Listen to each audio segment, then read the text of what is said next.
All right, everyone. I hate to abruptly stop a great song, but it's time. I'm Dan Seewald, and I'm going to be with you today for our ninth installment of The Deliberate Way. And I'm joined by none other than one of my favorite people, a real corporate innovation guru. Yes, I said guru, Scott Kirsner. So, Scott, thanks for being with me today. It's awesome to have you. Yeah, thanks for having me. I don't know if I aspire to being in the guru class, but thanks for using that word. I guess everybody on LinkedIn is a guru, right? Like once you're somebody who has a profile and you post regularly, like you're a part of that guru cohort, I think. You are, Whether you you do like it or not. qualify.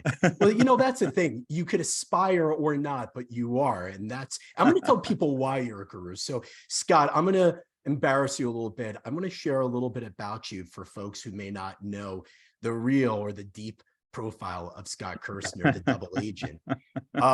So if you don't know Scott, you're really missing out. But Scott's the CEO and co-founder of InnoLead, which I always know as Innovation Leader, which is a Boston-based research and conference company. And they work with innovators who are trying to innovate in large organizations. Not a small feat, by the way, having been there before. And Scott, you came from what I would consider a somewhat unexpected place. You're a business journalist, and I found that a lot of journalists generally stay on the sidelines. You're not a guy who hangs out on the sidelines. You definitely mix things up. And before you did this, you were an editor or contributing editor at the Globe in Boston, Wired Magazine. You're at Fast Company. You did work with Variety, The Times, Business Week, and a bunch of others. And you have a couple of really awesome books. One of the ones that I personally really liked as I was scanning through it just the other day was Inventing the Movies, which, if I'm not mistaken, you did a collaboration with George Lucas on, or were you just researching George Lucas? No, I mean, it involved him and, a book imprint that Lucasfilm ran. And so, had lots of great conversations with him about disruption in the movie industry. And then he obviously has a great Rolodex of people that he can connect you with, like Steven Spielberg and Francis Ford Coppola and James Cameron. And so it was a great, great opportunity to get to talk to a lot of filmmakers about technology and innovation in that industry. Not too shabby of company, I got to say. So very awesome. You have multiple books, and by the way, if you haven't seen Scott before, you might recognize him from the Today Show, from NPR's Science Friday, the Discovery Channel. You've been all over the place, Scott. And also, if I'm not mistaken, Impact, which is the event that you're hosting in November. Shameless plug. When Impact is when? And where? October 25th to the 27th. It's in Cambridge, Massachusetts, so right across the river from where I am today in Boston. And we just describe it as, our aspiration is to make it a really useful, helpful event for anybody who's working in a corporate innovation role, which, as I know, a lot of your network. And, we know that's a challenging role to be in, which I think is what I hope is what we're going to talk about today. We're definitely going to delve into that. And if you haven't been to Impact, you got to go. It is awesome. It's not just great for networking. It's just really this kind of wellspring of ideas of like-minded people. So, but more. And I think the first time we did it, Dan, was when you were still at Pfizer. And my recollection is you were such a diva as a speaker at Impact in 2018, I think, that you were like, I'm going to use Play-Doh in my session. And so I need you to get like 800 canisters of Play-Doh, and they need to be these 4 colors. Don't get red Play-Doh. Don't get blue. Do you remember this session? Yeah, you used Play-Doh, right? Yeah, there were particular specifications. You're right. It was like Van Halen with no red M&Ms. No green M&M. Listen, no green Play-Doh. We're not using that. So yeah, well, I'm glad I could have left an impression on you. Sorry, pun intended on that. Yes. So Scott, for the folks who haven't kind of regularly watched this before, one thing I'm going to tell you about The Deliberate Way. A long time ago, I had this philosophy that the best or most successful people are those who really are systematic or deliberate in what they do and how they do it. So I kind of made it an ambition a long time ago. No business interests in mind, just wanted to explore this, to talk to all different kinds of people, whether you're an artist, a musician, a scientist, a corporate innovation aspiring guru, an entrepreneur, you name it, and find out what are the deliberate things that they do. How do they do what they do? And I consider yourself and what you've done at InnoLead to be very successful. And I want to learn from it. And I want other people to learn from it. So that's my goal today, is learn a little bit more about you, hear from you, but also to borrow and steal with glee some deliberate practices. So that's my goal. If I don't do it well, you stop me, tell me, Dan, you missed some. Here are some that I think you should be sharing. So that's my promise and my ask for today. Okay. So that's it. That's your job. Oh, well, you also have another job. I'm going to ask you the first question, which I'm going to come out and ask the first one, which I've been thinking about for days now. Is corporate innovation dead as a function, not innovation as a philosophical notion? Is corporate innovation as a corporate function, is it muerto? You're starting with the tough questions. I mean, I know. Yeah, I don't think it's dead. I think there's always a lot of churn and turnover and starts and stops, at your former company, Pfizer, right? I know there have been a few different eras of corporate innovation, right? And responsibility kind of maybe has popped around to different people. And I think it sort of sometimes maybe goes into hiding for a little while. It goes deep into a cave and then it reemerges when the conditions are right. I think that, it's interesting because I know you ran a survey that was like, is corporate innovation thriving? Is it dead? What was the in between? Is it alive and well? Yeah. Or is it alive? Yeah. Is it alive, surviving, if you will? Yeah. Yeah. I mean, I think the issue is that usually when corporate innovation dies, it's the death that's like a sudden heart attack when you're, running to catch your plane at O'Hare Airport. It happens really suddenly. And there aren't always a lot of signs that it's going to happen, right? And so you get the emails and calls and LinkedIn messages that I do, I'm sure, which are like, "Hey, it's Monday. We were just informed on Friday that the innovation function is being, what do they usually say? Like, it's going to be distributed and dispersed into the entire company. Everybody's going to be responsible for it, but our team of 5 people all need to find new jobs." And it is usually pretty sudden. I don't think it's like one of these, cancer diagnoses where you get and 7 years later, if things don't go your way, you die. I think it's more like the sudden heart attack. It's gruesome, right? It is, but I think it's really on point. That is the way it's delivered. It is more of an acute episode versus a chronic one that lingers for a long time. Or at least people don't think it's chronic themselves. Let me wind back just a little bit then. 10 years ago, give or take, when you roughly started InnoLead or Innovation Leader at the time, innovation as a function was booming. There were so many events. Everywhere I looked, there was a corporate event. There were people out there sharing with roundtables, and there were so many people, hiring craze for corporate innovation teams. What was going on then that's not happening now, or what's transpired since then? But take me back in time. What happened then? It's a really good question. I mean, I think there was just, we did get started in 2013. I probably didn't meet you in 2013, but we were going to a lot of those conferences, and there were many, many companies running conferences. There were lots of companies that had new chief innovation officers.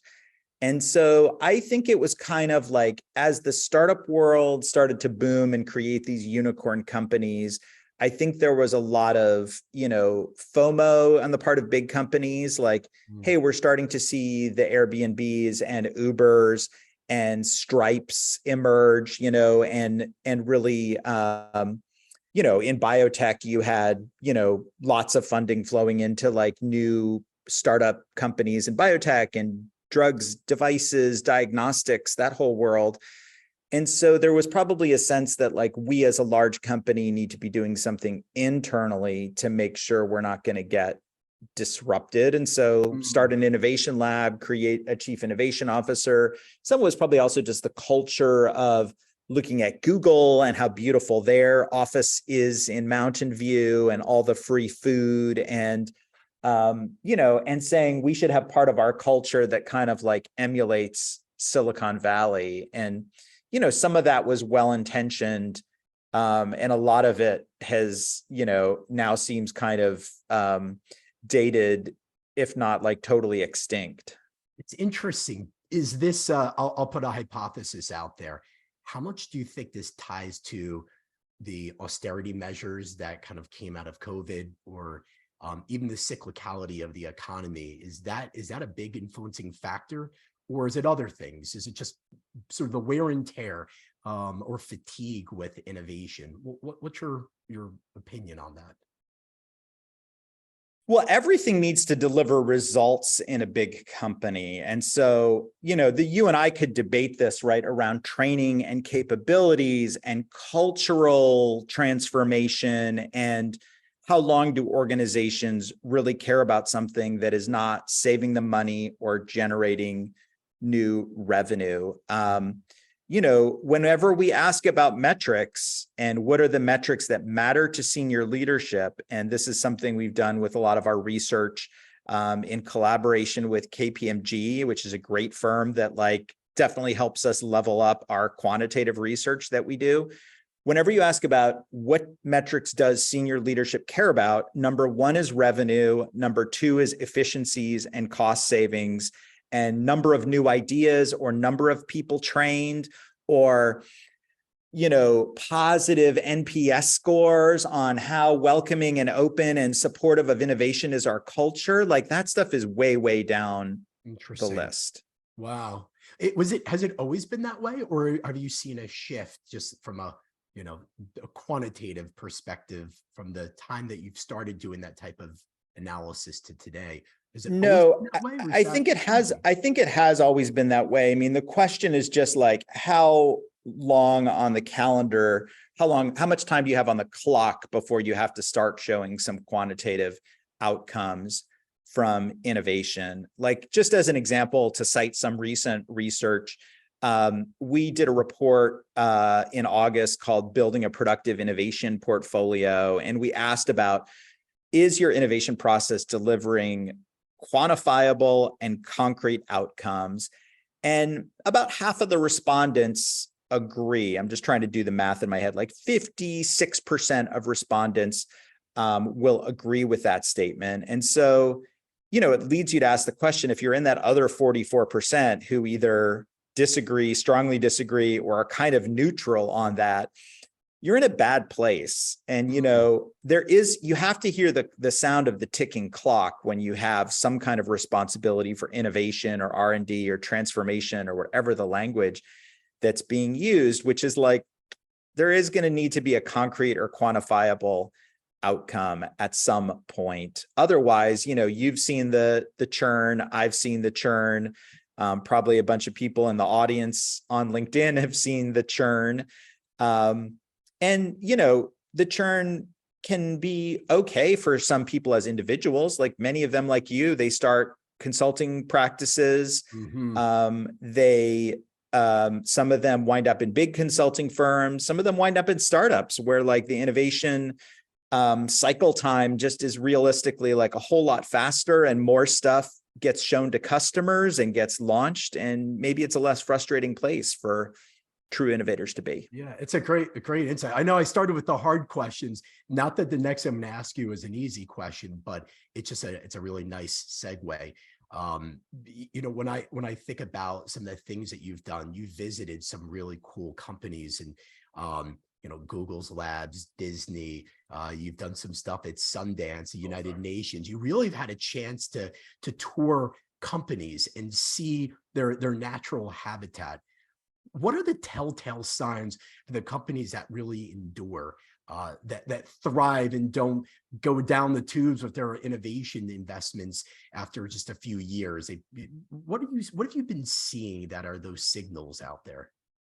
Well, I mean that, the anti-signal is when you visit a lab where it's just like, clearly intended as a showcase for cool stuff. You know, they have the Oculus goggles, and they have a 3D printer, and they have, you know, giant screens or whiteboard walls, or, you know, just all the window dressing of, we want to make this look like a cool space. You know, soon when the Apple AR glasses are, you know, are out and available, like those will show up in innovation labs. And so it shouldn't be just a place with like all the latest toys and cold brew on tap or beer on tap. If you can get, you know, your security compliance HR people to let Not you that I'm serve against beer, that which either. is I'm always not a against challenge.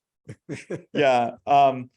I definitely remember writing about one company that had beer on tap, you know, for after 5 p.m. at their innovation space somewhere in Ohio, I think. And it was like, we wrote about that, and it caused a bit of a problem when we made it public that they were serving beer at like a healthcare Wow. company.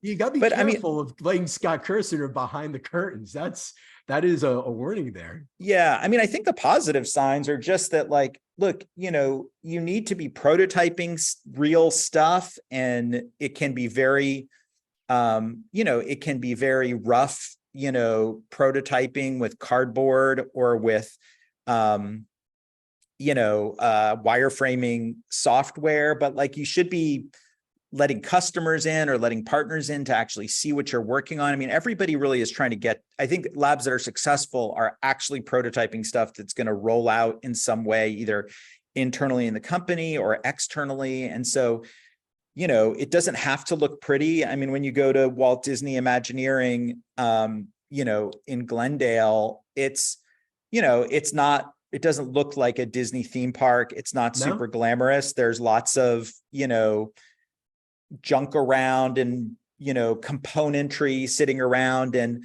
So it's not, it doesn't look like a Disney theme park inside. right. It looks more I'm like the surprised. underground of a Disney theme park. You know, we're just like, hey, we're putting some stuff together. We can show it to you. You know, there are like half-built audio animatronics that they can show you. But yeah, it's about like, what is this going to look like? What's the customer experience going to be like? I would say the same is true with Starbucks. You know, if you visit them, you know, we were thinking about the Marriott innovation lab that they had for a long time. I think they moved to new headquarters in Maryland since we visited them, but like they just got the basement of Marriott headquarters given to them as a place to prototype, like, hey, what is the future of guest rooms, hotel lobbies, hotel bars?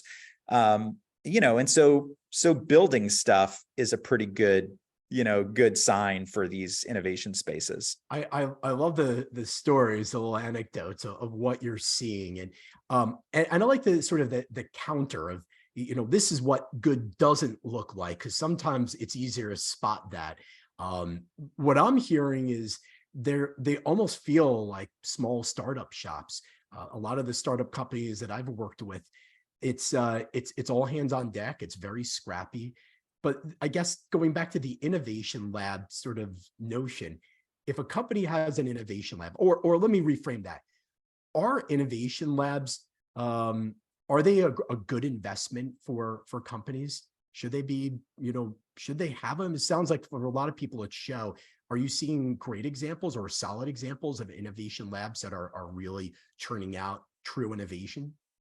I mean, I think they're often necessary and great examples for companies that are building physical things like, you know, hotel rooms or coffee shops in the case of Starbucks, or theme park attractions and cruise ships in the case of Disney.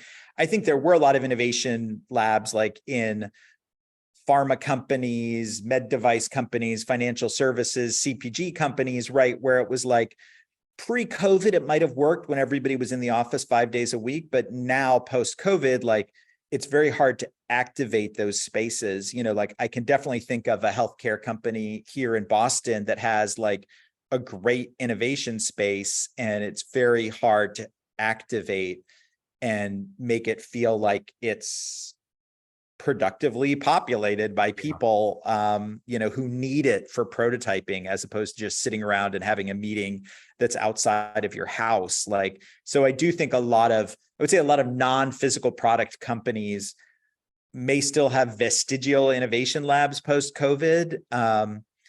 But a lot of places you go, most companies you go to, I don't know if you would validate this, like most companies you go to, you're like, where is everybody at? Like, there's not a whole lot of energy in the office, period. Yeah. Do you dispute that? I definitely don't dispute it. I think it is a grind for people to attract their employees into the office. That's not any great epiphany.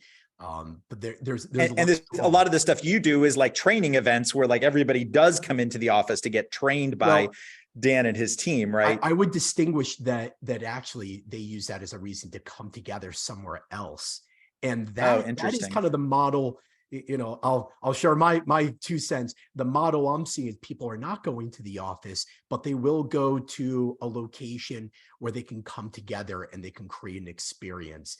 And innovation often thrives outside the office, and you have to create the conditions. It's but that's I think becoming more and more of a norm from my observation. I will just note that questions are rolling in, and I'm going to we should definitely take some questions. And then I want to see if I can provoke you a little bit by talking about the problem that consultants cause in the corporate innovation space. All right, I will accept your provocation. Before we take a couple of the questions, and there's a provocation out there. I love a good provocation. I want to just turn back to you for a minute, because I can't let you off the hook yet. You were a journalist. You started as a journalist. You worked for years as a journalist and as a contributing editor. Why does a journalist go into an entrepreneurial startup world? It's not easy. I know you're a business journalist, but a lot of people will stay on the sidelines. What brought you into what I would consider a startup? InnoLead was a startup in my eyes.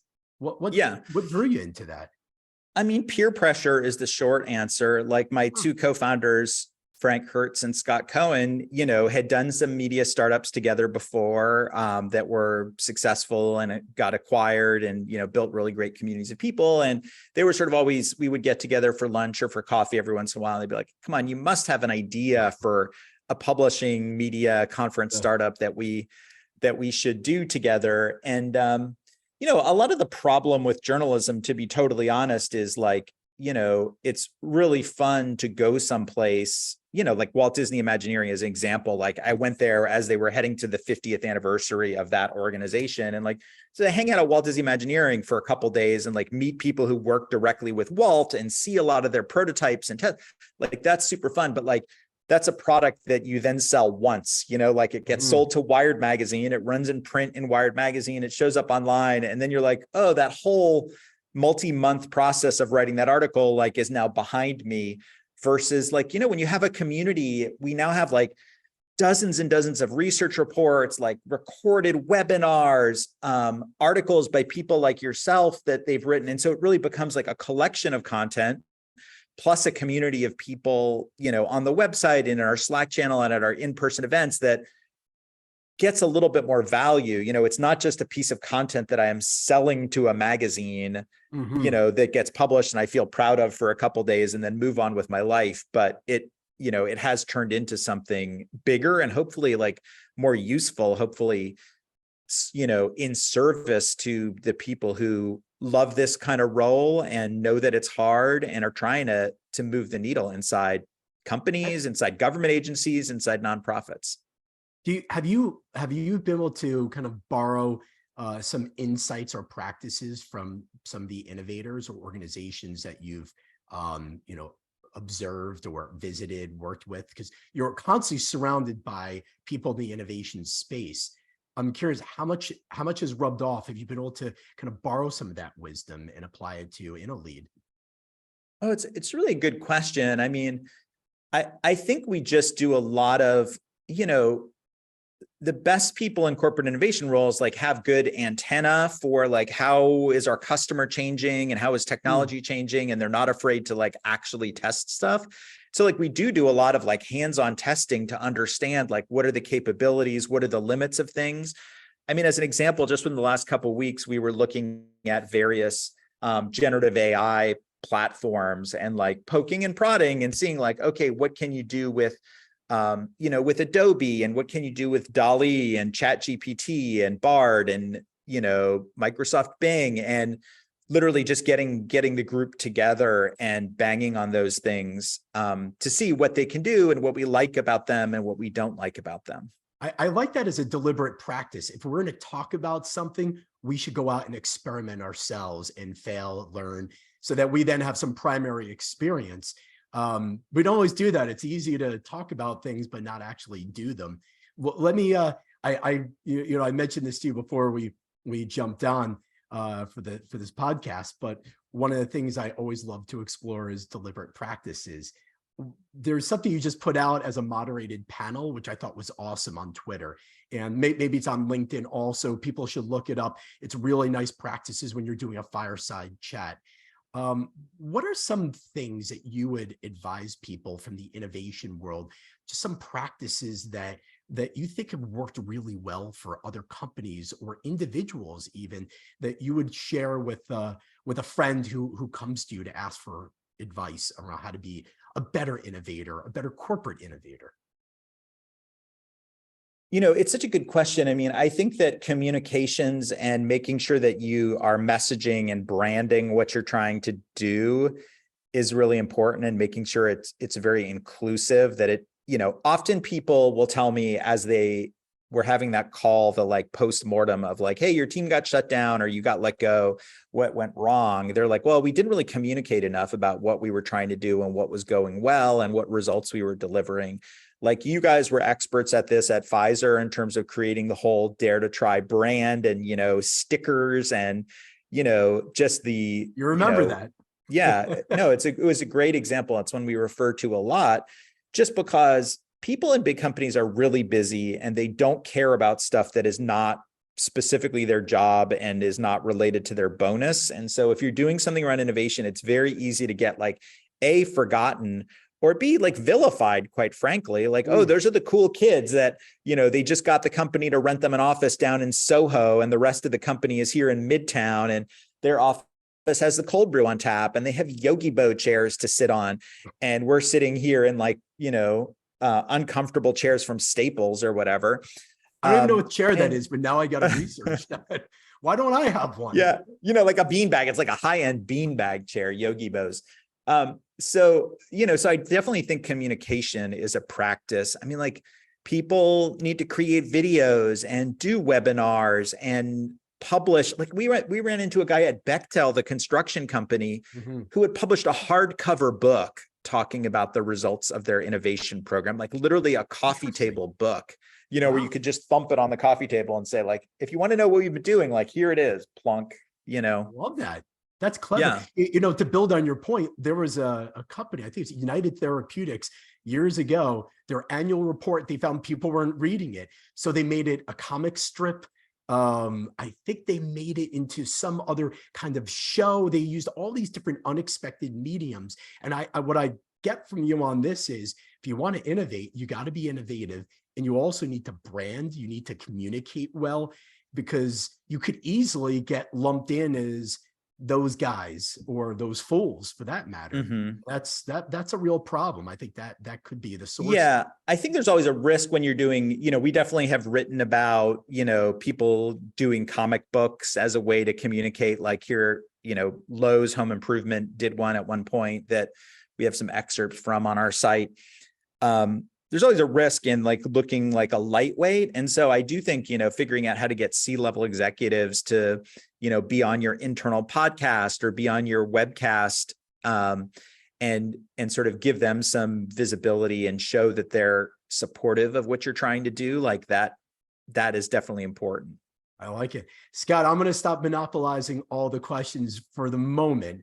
There are a few that have been rolling in. I'm going to turf them over to you. Maybe I'll even add my 2 cents, but I really like to hear from you on it. So somebody asked, do you feel that innovation accelerators are more popular now in corporations than in the past? What's your thought about that? Are they more pervasive and popular? I don't really know like when you say accelerator, maybe you have to be a little more specific, because there's like a set of terms like innovation accelerators, innovation labs, incubators. They're sometimes now called venture studios.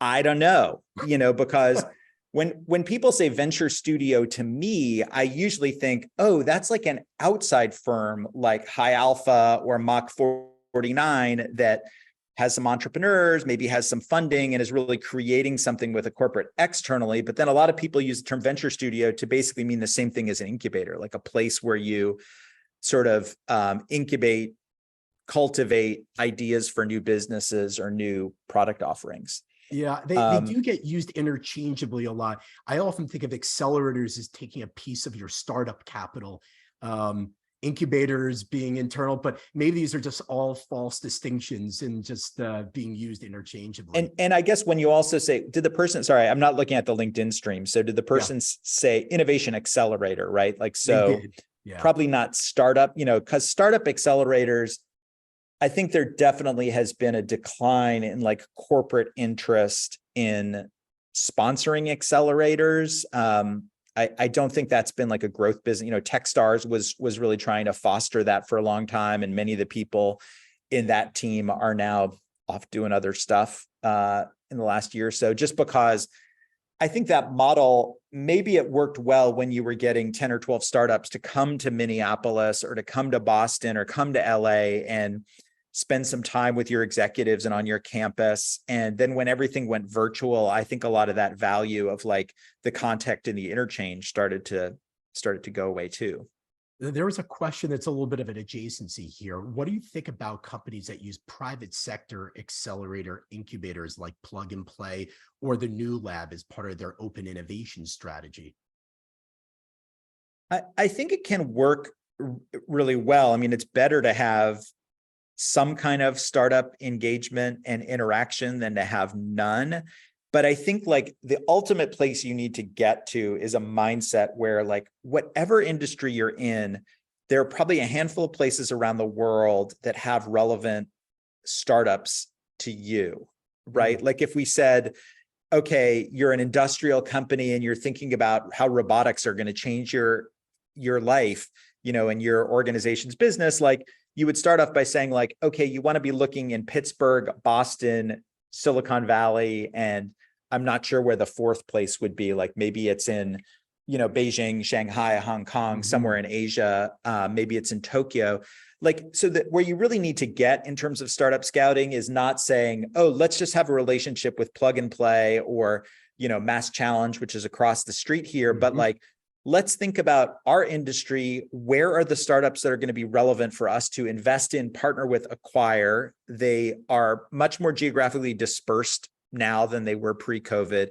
And let's have a strategy for like tracking them, being aware that they exist, thinking about how we want to engage with them.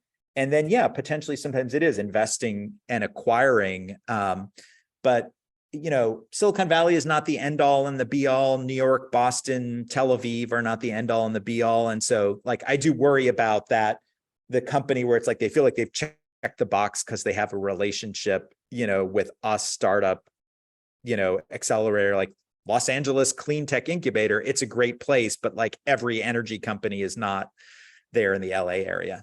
Interesting. I've got one more question I'm going to throw out to you. It's a short one, but I thought it was kind of interesting. What's one of the wildest ideas you've seen coming out of an innovation conference that you've hosted or an innovation event? Something that my interpretation is something that really struck you as memorable and off the beaten path. I forget which conference it was, but like we were talking, it may have been like an event we did in Seattle where we were hanging out with Starbucks a little bit, and they're seeing their first reserve roastery, but we were talking about smell. And, there's just this idea of like, it's been wafting around for a while, like this idea of like, okay, so we do a lot of stuff visually, like Zoom and reading. We do a lot of stuff auditorily, but like, how could you sort of commercialize, scale, mass produce smell? And I think I remember that coming out of one of our Seattle events, just because smell is such an important part of like so much stuff, right? Like hotels probably think about how they want to smell when a guest first opens the door of the room. It's not just in food and beverage, but it's in all kinds of places. Gardening companies, like, someone like a Home Depot or Lowe's, like they think about how their garden center maybe should smell. And then I think there have been some startups, like there was one that was doing a kind of iPhone attachment that would be able to like allow you to communicate over the internet via smell. So that's probably the weirdest thing. That is Smell-o-vision. definitely off the beaten path. I'm very intrigued Yeah. now.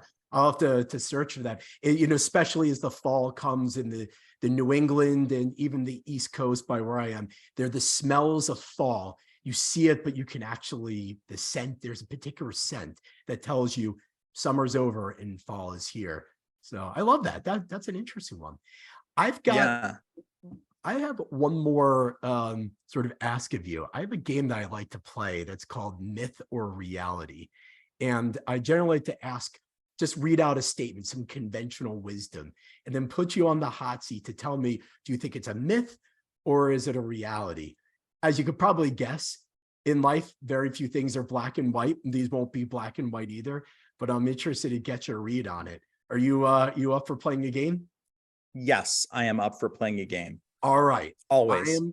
I'm going to throw this out to you, Scott. The first one, very much hitting at home for you. The Boston area is the premier hotbed of entrepreneurship and innovation. Is that a myth or is that a reality? I think that's a myth unless you look through really specific lenses like biotech or robotics. Tell me more. I know you did the innovation trail, so you have some deep insights about innovation. Yeah, I would say like the reality is, yeah, Boston has been doing science, medicine, technology, innovation much longer than Silicon Valley, but like Silicon Valley, you know, starting in the PC era was really great at getting technology into people's homes. And then, you know, with Apple and the iPhone and getting technology into people's hands. And so they have built a lot of the really important consumer technology and platform companies out there. And so Boston today is really good at a few specific sectors of innovation, a lot of it really science-based and kind of discovery-based. So I would say like myth in terms of the way you framed it. Yeah, that's a fair answer. Thank you. I like the nuance in that.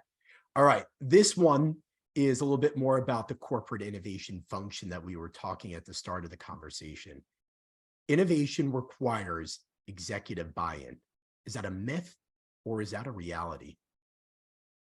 It's a myth, actually. I don't think you need executive buy-in. I think you could really successfully innovate with frontline employees and middle managers and maybe a few directors here and there being on board.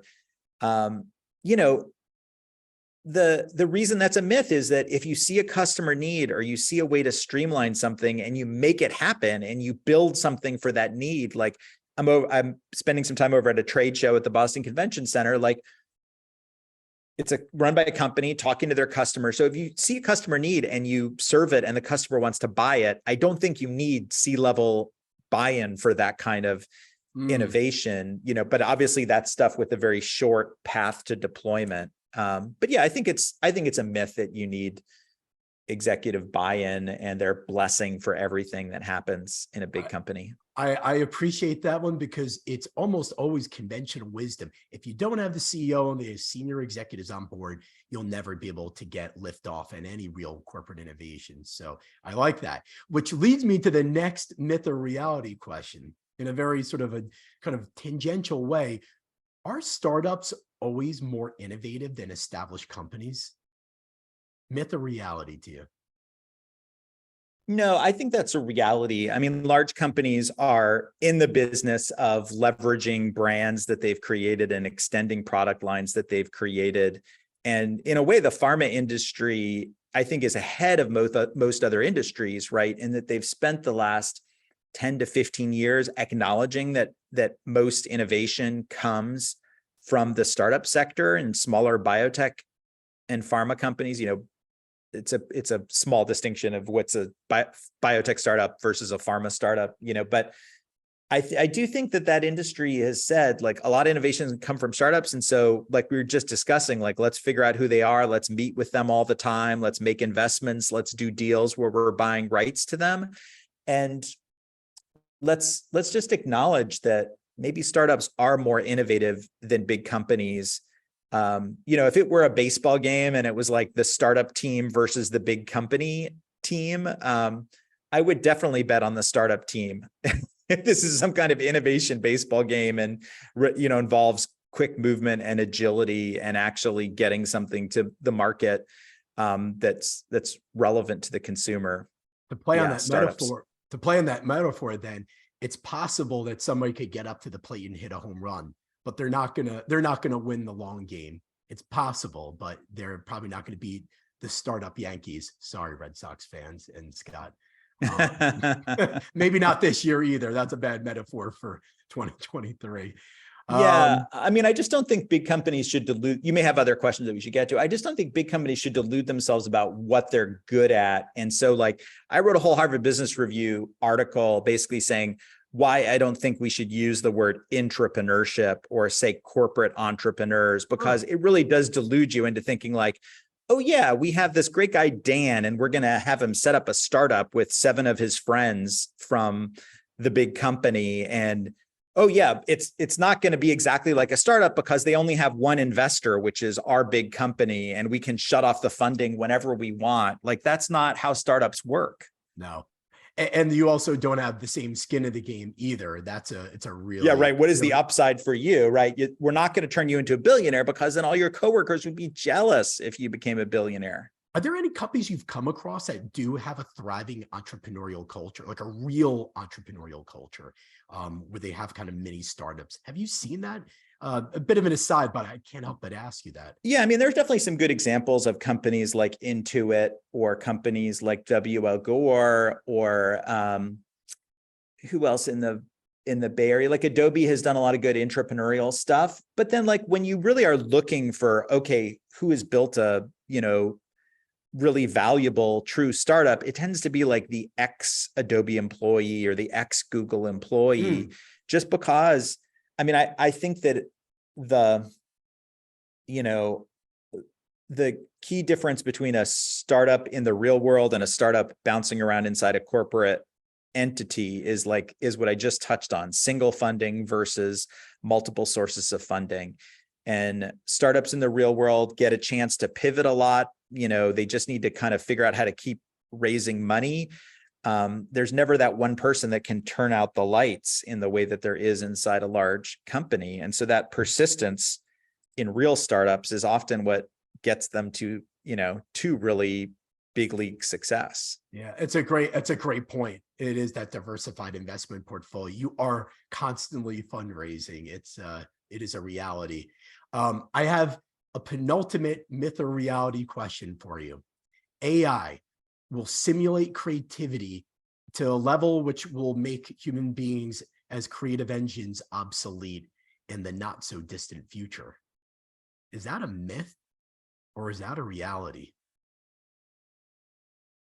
And I'm scared to hear your answer. Yeah, it's a big out of business. Yeah, no, it's a big question, and I don't think I know the answer to it yet. I mean, I guess I feel like it may be a reality in terms of just generative AI producing so many different options and kind of letting you tune and turn dials on the options until you get the song you want or the marketing copy that you want or the exact article you want. So I think that may be a reality, and that like we really are going to face a moment where kind of have to ask the question of like, okay, so what are humans going to do now? And that we're not going to do a lot of these jobs that involve stringing words together or creating images, designing stuff, writing music. I think we're getting close to that for sure, which I hope isn't too depressing a note to end on. But I always feel like it's a little too Pollyannish to just say like, oh, AI is our friend. AI is going to be a tool. Don't worry too much about AI. Yeah. I have one last thing to ask you, and I know we're running out of time. I could talk to you all day, Scott.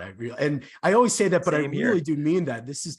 I feel like, man, we only scratched the surface. There's so much more. And for the folks who have asked questions that we don't get to, I promise we'll jump into LinkedIn, we'll respond.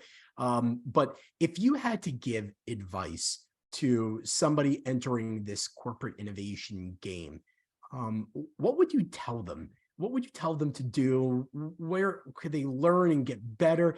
Aside from go to Impact, go to InnoLead, which I would tell them because there's so much great stuff. You almost can't run out of content. But aside from that, what would you advise them? What would you tell them? Yeah, I wasn't going to plug Impact or InnoLead, but like I But do feel I like did, because I the do think number one it's thing is that considerable. like is to understand what is the expectation here. Let's create a reasonable expectation of what this group of people can do inside a 5,000, 10,000, 20,000 person company. So to understand that expectation from whoever hired you or whoever kickstarted this, and what are the metrics for success over what time period, right? Those are kind of the three basic things. And it gets back to what we were discussing before. Like there's always a clock that's ticking where people are going to want to see some concrete results from you. And so that's the advice that I would give. I mean, it troubles me sometimes, word of mouth travels slowly. And so over the 10 years we've been doing InnoLead, when someone discovers us and they've been in the job for 2 years, we're like, and they're kind of still in the exploration learning mode. We're like, first of all, you should wish you discovered us sooner, And second of all, like 2 years have gone by and you're still doing meetings with stakeholders and you're still like figuring out what the innovation strategy should be. Like, part of being networked and being part of communities is like to help you move faster, right? And get to those concrete outcomes sooner, because you don't have 2 years to research what should this job be and to take a lot of meetings and to throw your first innovation day and buy everybody cupcakes. Like that can't be the plan. I said it was going to be one of the last words, but I have to just comment on that, Scott. I think the kind of the unique recipe that not just what InnoLead does, but great innovators is that cross-pollination from other industries, other jobs. We always say that great ideas, they basically have come from somewhere, from someone outside of your domain. And it's hard to do that if you're looking this way with tunnel vision, which many people are. So it seems to me that maybe one of the great takeaways from this is you have to go outside. You have to look outside. You have to scan. And, it's not easy to do it just by yourself, but there are things out there that can help you. So I just adding my builder contortion to your input there. I recognize I didn't answer your provocation. I very successfully dodged it. I don't know if do we have time for one last thing? I'm going to say yes. If you do. My provocation is just, I do think that there's kind of this tautology around innovation, which is like, how do you know if an innovation, like how do you set how do you create the foundation for a successful innovation program? Well, you create it by enduring and by lasting for more than 2 or 3 years, and so like, success means you survive a few CEO changes or a few strategy changes or a few ups and downs in the stock market. And that's how you're successful. And it also creates lays the groundwork for more success. So like the provocation is, I do think that there's a lot of folks in the world of advising and consulting and training that it's hard for them to talk about innovation as, this is a 5, 10, 15, 20-year commitment of like really building a muscle and building a capability. I think a lot of folks want to position things as a quick fix. One workshop can do it. One consulting engagement can do it. Maybe even one keynote speaking gig, like just throw a great innovation day and have the right keynote speaker there. And like all that stuff, like is just, can be constructive, but I think we're there's many people in the advising and consulting world that are scared to talk about this as like a 10-year project, which it truly is, to really impact the culture of a large company and get people working in new ways versus is it innovation day or innovation week, Well, so maybe that's for a future conversation. I think it is. And I'll just say this one thing, Scott, is that as an advisor or a consultant, if you don't come out and tell your clients that we can come up with ideas, but if you're not committed to the long haul, to actually creating real and lasting change, this might solve your problem a little bit now, but it won't transform things for later. The reality is was it John Maynard Keynes who said we're all dead in the long run? Right. And everybody is a short attention span thinker and likes quick fixes to stuff. Who cares about 10 years? I'll be at another company, or maybe I'll be working with InnoLead. Who knows? That's so people don't know, and they just sort of focus on the here and now. But I do think you said from the very beginning, that good stories will travel if you communicate them well and you brand them. And maybe that's the challenge. Keep those stories relevant. And I can't think of any better storyteller than you, and also the work you do at InnoLead. So I want to just say, first off, thank you for the provocative conversation. I thoroughly enjoyed it. I hope all the folks who are listening have enjoyed it. People who watch these on replay or shorts, you're definitely going to enjoy it. But for now, I thank everyone for tuning in, and come to our next one, where we're going to deliberately explore something else and new. And don't be shy. Reach out to Scott, and hopefully we'll see you guys at Impact as well. But for now, Scott, thank you again, and tune in next time for our next deliberate episode. Take care, everyone. All right. Thanks, Dan. Catch you later. Thank you, Scott.